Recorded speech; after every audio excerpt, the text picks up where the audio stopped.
Greetings, I am the Snarky Apologist, and you are hardwired into the Interassener Report. The views expressed in the Interassener Report are solely those of the creator, the aforementioned creator specifically being the Snarky Apologist and not God. The host of the Interassener Report reserves for himself the right of free speech and expression of such as deemed an inalienable right from God under the First Amendment, but at no time will employ it by wildly running and shouting fire in a crowded theater, unless of course it's an incredibly stupid movie. Any characters or persons portrayed in these videos without knowledge are highly encouraged to get an education. Any reproductions or reduplications of this material without the express written consent of the originators is forcefully encouraged. So, help me God. Hey, there's a JW out there named Justice for VR, whatever that may mean, and he has his challenge. So I thought that this might be a good opportunity to not only give him a theological, but also give you folks an answer for this presentation if they ever bring it up. It's just really silly, but let's begin, okay? Here's his video, and we'll tear it apart.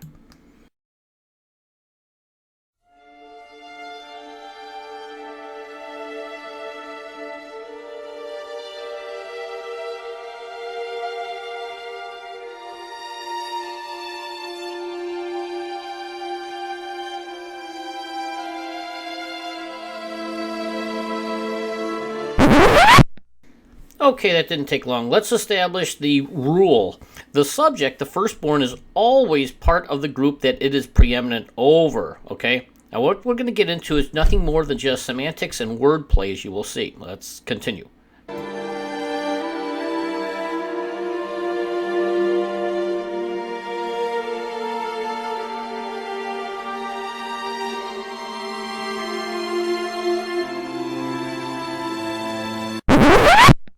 Okay, a couple of things here we can agree on.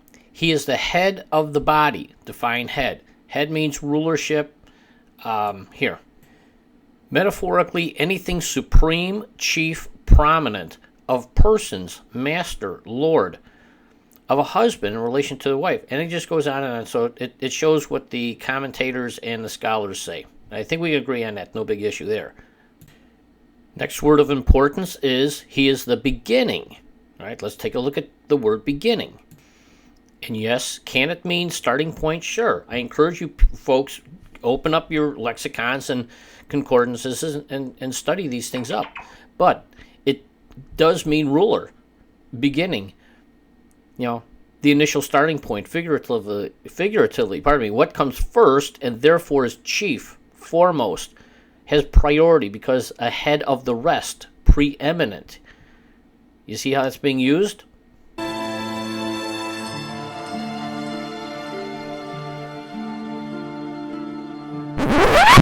No, it doesn't apply because Jesus is the resurrection and the life. The firstborn from the dead. He is the ruler over the dead and the living. He's the Lord of the living and the dead. He's the resurrection and the life. He is the source of life. He resurrected himself. He resurrected others. He resurrected Lazarus. So he is the ruler over all creation.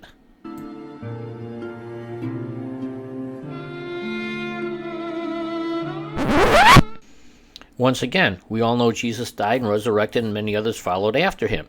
They could not have followed after him if he had not resurrected first.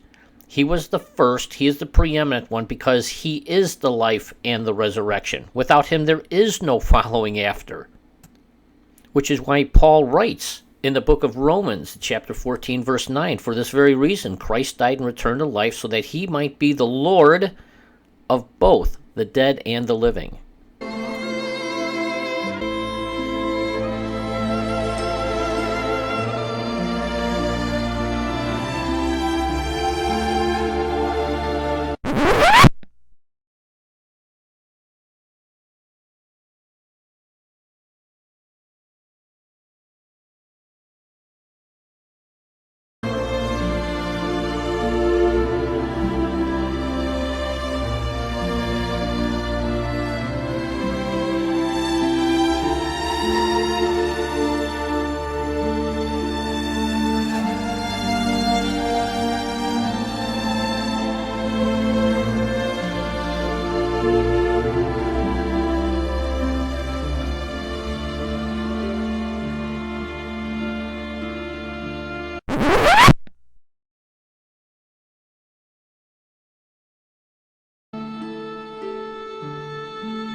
No, it doesn't apply. As we've seen, David is a king, the others were kings. So you would expect the, the preeminent one to come from one of the kings, as opposed to, as I mentioned before, like the village idiot or the shepherd boy or something like that. That would not make sense. Was Jesus our high priest? Absolutely. Was he, you might say, the preeminent of high priests? Undoubtedly. Of course he is. So you have this kind of situation. As the writer of Hebrews spells out, for we do not have a high priest who is unable to empathize with our weaknesses, but we have one who has been tempted in every way, just as we are. Yet he did not sin. You see, we have our high priest, who is you might say, the firstborn, the preeminent high priest, obviously, but yet he's not from the high priest class that he is preeminent over, because what separates our high priest is that he did not sin. Separate categories.